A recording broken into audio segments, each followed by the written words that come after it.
All right. Hey there, and welcome to today's episode where I want to talk about belief.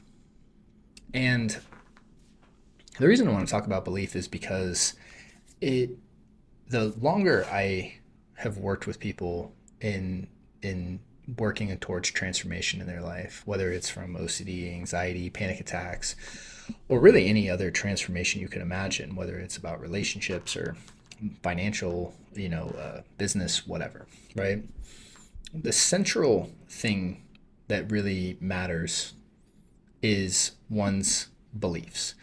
And more importantly, not even one's beliefs, but one's ability to become aware of what they believe and to change their beliefs. Because when you understand that beliefs are just that, they're beliefs. They're a way that you see something. Now the problem is that most of us believe that whatever we believe is just truth.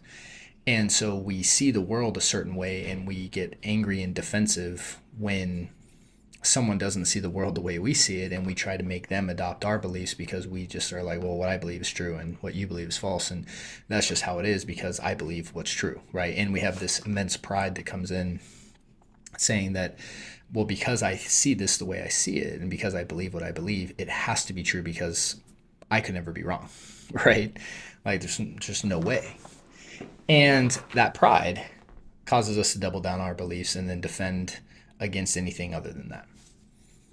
And belief is a perplexing thing, right? Because belief often is going to correspond to the level of consciousness or the dominant emotional states that you're going to experience in life. Because your belief causes a perception, your perception causes the internal experience and reaction that you have. So when you take an event, right, and we extrapolate the event, and I've been wanting to make some kind of episode about Charlie Kirk's assassination. And I've just been giving myself the time and the space, and I wanted to make sure I wasn't doing it in a reactionary state because I want to talk about it from a perspective that I think my hope would be the most helpful and beneficial to us as humans moving forward. And when you look at an event like that and you see how people can react completely differently to the same thing, right? So you literally saw people celebrating, right? Whether secretly or publicly, like celebrating the death of someone who just had different beliefs than them. And it's like, and then you see the reactionary of people on the other side of the anger and the, over hostility and, and then the counterbalance to it, right? There's obviously extremes on both sides. And your dominant emotional experience to the event itself is not actually about the event, but it's about your beliefs, right? Your beliefs cause you to see the certain way. See, what people don't understand is you don't like that believing is seeing, right? Seeing is not believing. What a lot of people do is we try to argue about ideas and ways of seeing something, and we try to get people to see something the way that we see something in the hope that it changes their perspective. And that's just not how change happens in life, right? You see what you believe. You have this confirmation bias in the sense of your belief will cause you to see things a certain way. In fact, you will see your own beliefs projected.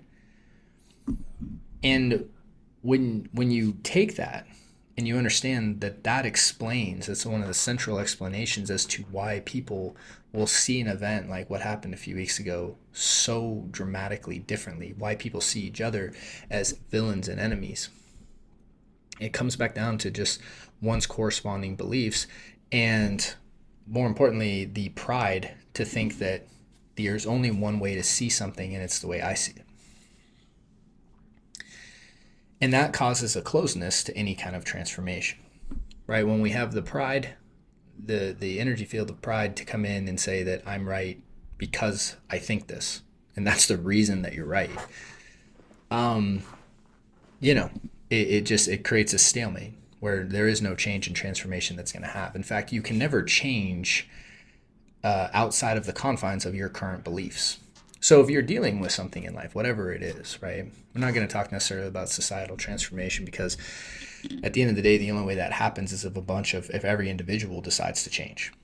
And that's why at Restored Minds, I have the central belief that the way to actually change the world is not ever about changing the world. It's about learning to change yourself. It's learning to surrender pride. It's learning to surrender our lower emotions and to challenge perspectives that are destructive, to let go of limiting beliefs, let go of beliefs that create divisiveness, let go of beliefs that create destruction. And that involves us looking within ourselves, not outside of ourselves. And when it comes to making any kind of transformation in your life, what you have to understand is your belief structure that created the problem will never take you outside of the problem that it created. The problems and conflicts and whatever it is that you face in your life operate in a belief paradigm. And even if you don't like the experience, it will never change if you continue to operate from the same beliefs. Now, this should be obvious, right? Like we can see this very well in other people. We can never see it within ourselves. That's what makes beliefs so tricky, is that we don't see them as beliefs. We see them as truths. We see them as just like obvious facts, right? And instead of ever challenging them, we allow them to continue operating, right? Us, right? They secretly control us, actually. They secretly limit us, they secretly direct us, and we secretly operate from them. All the while thinking that we're these free thinking, free choice individuals, but not realize that we're confined by our beliefs. And if you're unaware of your beliefs, then you're really just operating unconsciously. And the way that you begin to make transformation in life, in yourself, in your relationships, in groups of people, in society, is you as an individual begin to become conscious about what it is you actually believe. And is that belief something that is operating in a higher field or a more destructive field when it comes to the levels of consciousness? Is it operated out of fear? Is it operated out of anger, right? In these lower emotions that naturally lead to destruction? Or is it something that's operated in a higher field that leads to life, expansion, development, growth? And when you look at yourself, you have to be able to become aware and conscious of the beliefs you hold that create limitation in your life. Because if you're unaware of them as beliefs, you will see them as truths, and therefore they will confine you. And transformation, true transformation, doesn't come from changing your behaviors or trying to change some external factor outside of you, or like even your behaviors, right? It comes from changing at the most base level of your existence, which is your beliefs, because your beliefs provide the entire framework. And when you understand that what you believe you will see, and that seeing doesn't create belief, believing is what causes you to see things a certain way, you can begin to really determine your perception on something, right? When you see how you react to an event, right? Instead of seeing that the event was this way, understand that I interpreted this event based off my beliefs, and what beliefs would I have to hold to see this event that way? You know, like what beliefs would someone have to hold to cheer for a person being killed because they saw the world differently than them, right? Well, the beliefs would have to be that if you don't see the world the way I do, your life is not as valuable. That's what would drive a behavior like that. And whatever, they'll have their own, people will have their own ways of seeing things and justifying their behavior, right? They'll have their own justifications. But at the end of the day, like, the secret beliefs underneath it are what drive things and what cause you to perceive things certain ways. So if you don't like the world you're seeing, and you don't like things maybe about yourself or where you are in life, the question is not, hey, how do I change the world? How do I change everyone else? It's, how can I start changing what I believe that's actually going to open up the door and possibility for me to have a completely different experience. And once you understand that belief is just that, it's just a belief. It is something that's changed, that you can change. You can adopt a different belief. We do it all the time. And, I think as I've taken time to kind of process the events of the last several weeks and kind of formatting my own perspective of what I've seen like in the world, as far as just like as trying to be as objective as I can viewing it, which obviously totally transparent, I get clouded in my own beliefs, right? Because we all have beliefs that are operating.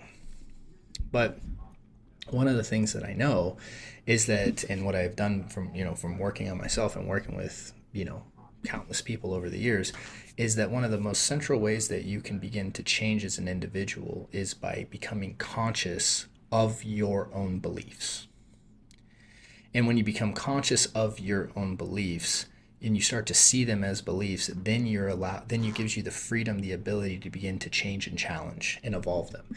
But as long as you don't see them as beliefs and you're either unaware of them or you see them as truths, they will continue to confine the way you see something and therefore keep producing similar results in your life. And when you understand that everyone believes that they're right, that becomes its own challenge when you start to change other people. And this is why, I think my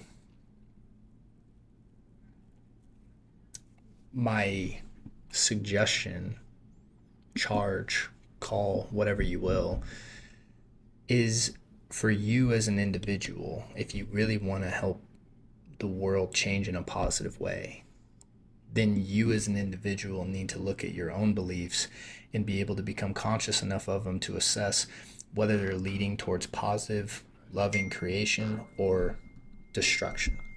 So with that, wishing you all a great day and a great week, and I look forward to seeing you soon. Hey there, thanks so much for watching that episode. If you found it helpful, we have some links to some other episodes that we think you might like as well.